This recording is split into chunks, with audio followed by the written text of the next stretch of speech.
Hi, welcome to another episode here.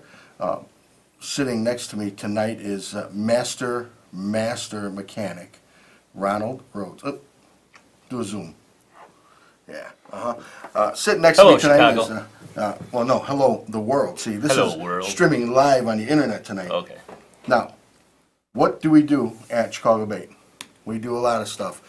Oscar, he's on the phone tonight. You can call in. We're at 312-738-1060. Tonight, Uncle Ron, as he's known around my house, Uncle Ron and Papa Ron and Mr. Beardy Pants, he's going to be answering your technical questions tonight if you call in, and we're going to be talking about motorcycles as usual.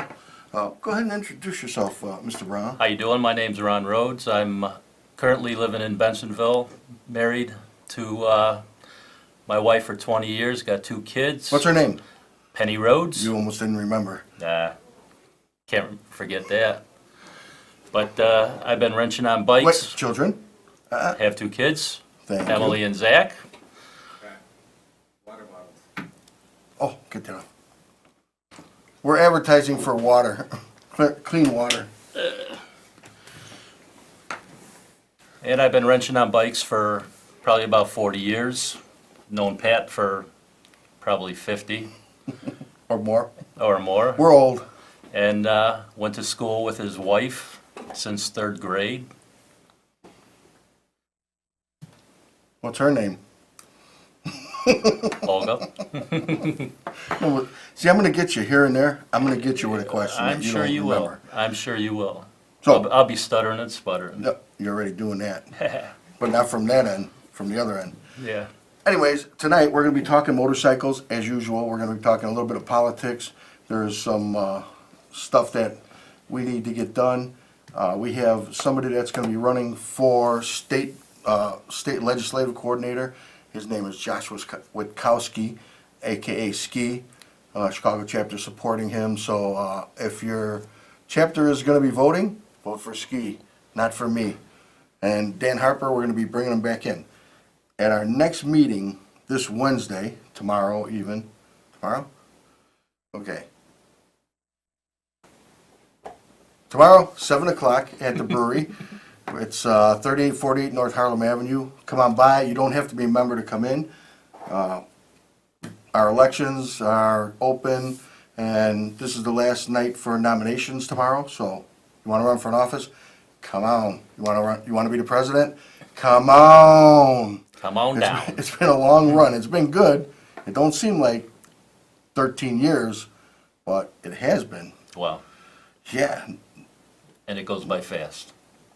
it does go by fast because once you start the year, everything just snowballs up till May, which is our spring fling. We moved it to June now because May we weren't getting good weather.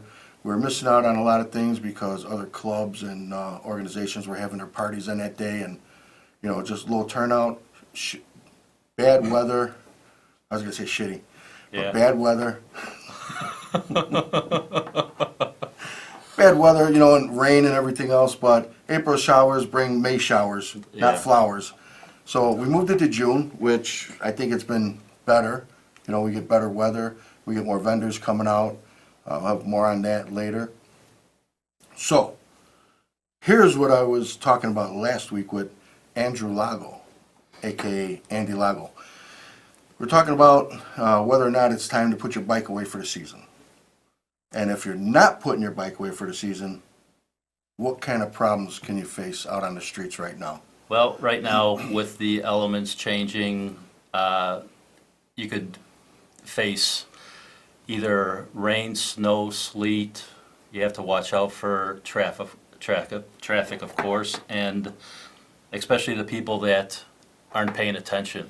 Also, my worst enemy, the worst enemy I have when it's like this outside is them little brown things that fall off the trees. Leaves. They are slippery as hell. Yep. And that's not a joke. I mean, one leaf you can go to stop on, and oh, by the way, we are taking text, so the live stream is offline. I can't see the show. Oscar, fix the live stream. I lost it. Actually, what happens with leaves is in cold weather like this, when they're on the ground, what they do is they freeze and frost. If you're riding and if you riding on top of the leaves, if you hit your brakes, you could slide and skid and wipe out. So you need to really pay attention. And that's with just where you're one riding. tire on. Yeah, You know, it doesn't have, you don't have to have both tires on there. Yeah. You could go to turn and there could be a couple leaves. just like in gravel. Yeah, in your turn, you're Yep. gonna go sliding, so you gotta watch for that. Wear the proper equipment, wear boots. Wear gloves, Don't go out in your socks and sandals riding like, Joe Schmo. no, in your white gym shoes and assless chaps and, you know, that vest, thinking that you're cool like a TV show, you know. Like you do. Ever since I got bigger, I dropped the assless chaps. I wear what Except they for at call home? a mong. It's called a mong. That's a man thong. Oh. That's all I wear now. Is that with But I spikes? wear my boots. Is that with spikes? I don't even know Spike. I do wear my boots, okay, even if I'm half naked on the bike, I'm still wearing boots. Exactly. Seriously, gear up for the ride. I mean, gear up for the ride, prepare for the slide. Exactly. I just made that up. That's Just good. made that up. That's good. Because it doesn't matter. On dry land, seriously, you can skid. Your bald ass tires that you never checked, and you go, next season, you know what? Harley's going to be doing a deal probably at the end of the season, so I'll get tires then. You put the bike up, you brought it out, you rode Toys for Tots, you put it back home, you went out riding another season on bald tires. Yep. And You it's know who's the worst at that? you. And Seriously. the thing is, with most people, the most neglected thing is checking their tires, checking the air in their tires, checking the oil. And one of the main things is to always check your air. Brake lines. Brake lines, brake Don't fluid. be putting dot 3 and dot 5. Don't mix Yeah. those up. Don't splice any wires, whatever you do. Wow, we gotta go there.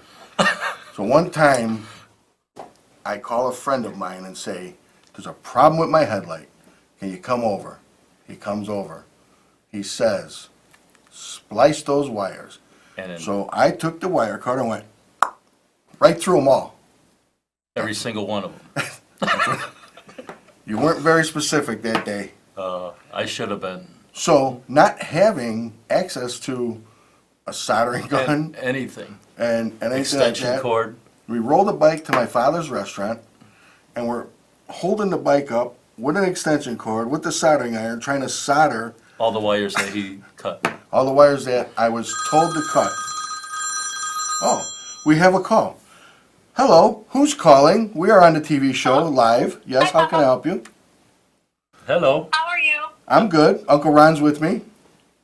That's Hello. awesome. How's TV show going? Well, it's going nice. Did you call to be on the TV show and ask Uncle Ron a question about motorcycles? I do have a question about motorcycles. Okay. They have 2 Are tires. motorcycles, huh? Go ahead. Are they allowed to have blue lights on the taillight? Actually, those are illegal. If you get pulled over by some Chicago cops, they might write you a ticket, but sometimes you'll get away with it. Me. Somebody call on me. Okay? Okay, so, Thank you for that information. You're okay, welcome. so I'm gonna answer your question even better than Uncle Ron did, because in the state of Illinois now, it is legal to have blue dot lenses. Really? Yes, that is something that your ABATE people did for you down in Springfield Oscar, was it 2 years ago or last year? It was something I think it was last year. yeah, we just got it passed. We had that, and accent lighting was passed. Oh, really? So you can have, oh man, Well, you know what? these Well, ABATE guys, they're something else. Yeah, they are. They're sons of bitches. They're really something else. They're really something. You know, Really especially with something. the accent lighting. Everybody wants that. You know what? I do want it. There was a problem. I don't know if it was the state police. Dan Harper, if you're watching, call in, because you know a little bit more about that than I do, but not as much as I want to know. So I think it was the state police. They were fighting on the red or blue, right? They didn't care about the greens and the yellows and the purples that morph into like different colors. They just What? wanted for police. They said no lights. red and blue is how I remember the bill going through, and you guys can look that up. Just go to Illinois.gov and just type in blue dot or type in accent lighting for motorcycles, and it'll come to that. Well, what Christina, that was a good question. Yeah, very, very good question. What people probably think of is on the expressway, if you're riding with blue or red lights, is that you might be a police officer. Right. And pulling over, they might pull over, possibly get into an accident or cause an accident, so that's probably why they don't want the blue or red. I do agree with the accent lighting. I want to put them on my bike, but Well, I've seen it makes bikes you where more, there's- it makes you more visible. there's too many. And I think it was you that told me about that piece that goes in underneath the seat between the, The rear tail, the rear harness and the main Right. harness. and I never knew that. I'm pretty sure it was you, and you made me buy the damn part, and you didn't give it to me for free. And I put that in, and I honestly couldn't believe it, because I look at my garage door, when I start the Oh, bike. yeah, yeah, And it went from a light to lights on the back, yep. and It makes all your It rear is. turn signals, running, brake, and turn signals. It gives more lighting out in the back, which basically a lot of people need to see because half of them out there are blind. and that kit came with the red lenses too. New lenses. Yeah, so, Yep. I mean, sell your old lenses on eBay or put them away in case you crack a lens. It's no big deal. And speaking of blue dots, you can blue dot those lenses too if you wanted to. And speaking of blue dots, when I was moving everything out to build a new garage, I found a pack of glass blue dots. There's No like way. 5 or 8 of them in there. They're glass. Those are original, rear, and Yes, rare. I do have those. So if you need one, you're more than welcome to it. Yeah. Put one on the Why- back of why, your thank head. you, yeah. Put one on your head. So, yes, Christina, very, very good phone call there. Very good question. Back to preparing to ride your bike in the wintertime. Yes, there is a difference between winter air in your tire and summer air. Yes, there is. Denise, Always you check know it. what I'm telling you. Always check it. Always So- check your air pressures. While we're on the subject, any update on Denise? How's she doing? That I don't know. Okay, we'll get Yep. back to you on Denise. No, that's why I just asked you. I asked you. Oh, So anyways, I did do that to one of the girls we know. She was asking me about, should she change the air in her tire? And being cocky as usual, and, I just said, yeah, I said, there's a big difference. You gotta take out the summer air and put in the winter air for your tires. Otherwise, you're not gonna be able to ride right. And she was pissed at me. when she found out, yep. Offline again. We're having technical difficulties with our online feed, but Oscar, We tried, but he couldn't get it going. that's okay. Oscar says he can't get it up. Don't know what the hell he's talking about. And Oscar's a freaky dude. Okay, Leon, I understand. Anyways, there are other things that you should consider when you're getting your bike ready. How's your seat? How old is your seat? Did you have to have that Gucci ass, was it Iron Horse? Big butt Seat. plug. Yeah, that thin ass seat that looks real cool, but you can't Yeah, ride it's hard as 100 a miles rock. without your ass hurting. Yeah. Change your seat out. Makes a big difference in the ride. I bought that. My bike came with that Zeppelin seat. I will not ride a bike without that seat again. In fact, I just replaced it with Yeah. another one. Those Yes. are nice. They have airbags in them. They're adjustable for the passenger, the rider. You got 3 adjustments on the rider's seat. You got one in the sack, right by your sack, pushes it up. One in the middle, and one in the back. Big difference in riding. I mean, you could change it, it's on your accessory, just hit it right back here, I believe. And then your passenger seat, the wife likes that. That's very comfortable. You can make it a stiff ride, a softer ride. Yes, going through Missouri, changed it a lot. Yeah, I bet. Seats do make the ride more comfortable, especially if you're going on long hauls. You want to have a nice, comfortable seat. Otherwise, if it's a stiff rock, that's basically what you're going to be feeling, like you're sitting on a stiff rock. Also, what you want to do is check your lights periodically. Make sure that your lighting everything is functioning properly. Light on your bags. Everything. Rear. Turn signals, brake lights, front headlight, high, low beam, low beam, front and rear brake lights, especially.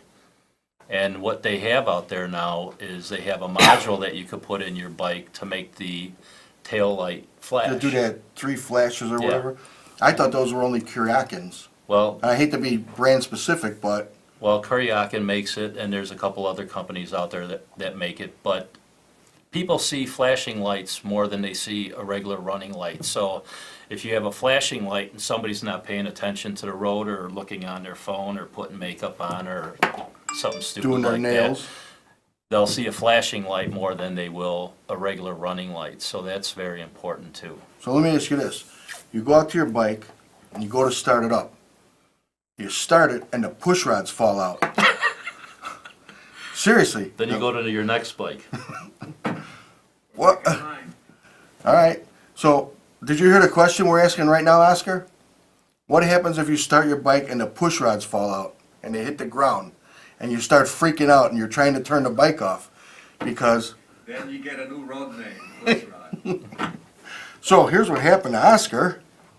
We were having pizza and Flowers, one of our guys, Oscar was still a prospect at the time, walked up and laid some push rods on his running boards. So when Oscar started his bike, the push rods fell. He freaked out. We're all standing there watching what he's doing. He's like, what the, you know. And then he looked up and seen us laughing. So got a new nickname. Practical jokers. Push rod. There you go. So now I have a question that I was asked, and it happened to me, so I'm going to ask you. We're down, just getting into Bloomington. I'm doing about 70 miles an hour. I hear a pop. I thought it was I got a carbureted bike, my bagger.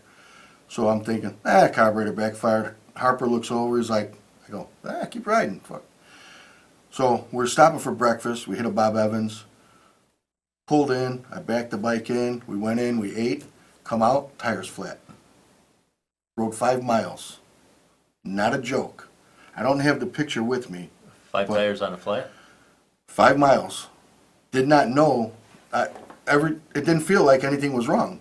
And I mean, Rear? and you know how I ride, how I lay Yeah. down on, even my bagger, I lay it down on the turns.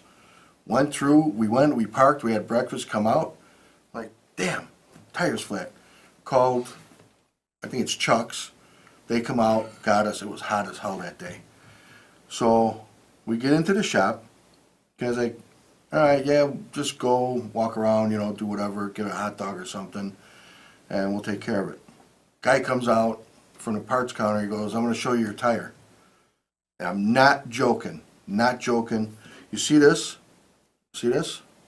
That's how big the hole was in the sidewall.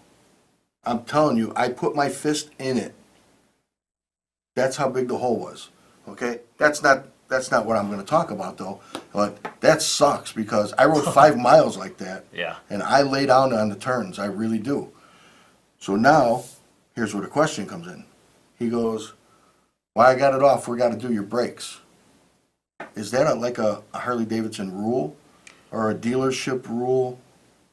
It's not I needed brakes. It's not necessarily a rule, but general rule is when you have a wheel off front or rear, you check the brakes, the brake rotor, the belt, the brake pads, and if anything needs to be changed or adjusted at that time, it's cheaper to do it at that time than leave and then have to come back. So for Especially cost when you- effective. Right. Because if I got to come back and put brakes, now I got to take everything. Okay. Then they have to charge you more. And the So- reason I was mad about that, the year before, Junior got a flat tire and decided to buy a new tire, and they made him do the brakes too. Fluffy took care of it though. He called down there. We were in Decatur. I don't remember the name of the place, but Fluffy called from Wildfire. He was at Illinois at the time, and he told him, "Hey, take care of the bike," because they were at like $500, and it wound up only costing like $350 when Yeah. it was done. Most of the time, people, they neglect to have it, to do anything else while the wheel is off. But that's a good time to do things because it's cheaper in the long run. So the front's not really that bad. I mean, you can basically look at your front caliper Right. and And see. see, look at your brake pads, see if the brake pads are worn, the thickness of them. You want to check the brake rotors to see if they're smooth. If they have gouges in it, then you might want to replace it. If they have any discolor on it, then you might want to. That's from heating Then up? you're gonna, yeah, it's Okay. gets So that will warped break. and distorted, Yeah. yeah. And on the newer bikes with the sealed bearings, if I was you- gonna ask about that. if you have brake problems, or if you, let's say you have one rotor that's warped or distorted, and then you're feeling pulsations on the brake lever, usually what happens is one of the bearings, the wheel bearings, goes bad. So the wheel laterally moves like this. So the brake disc, since the caliper is solid mounted, Right. rubs against the caliper, and it warps and distorts the rotor. So you're looking at replacing a rotor, maybe a caliper, instead of just Well, changing the not the brake pads? caliper, just the pads, the I mean, it rotor. could mess up the It caliper could, too. yeah, it could. And, of course, the wheel bearings. Mm-hmm. But not everybody always knows that. I didn't know that they were all, the new ones are sealed now. Yeah, Just like, I didn't realize, 1999 and later, late 99 and later. I didn't realize about that wireless, the cableless throttle. Oh, yeah. Now, Dan's went out one time. What do?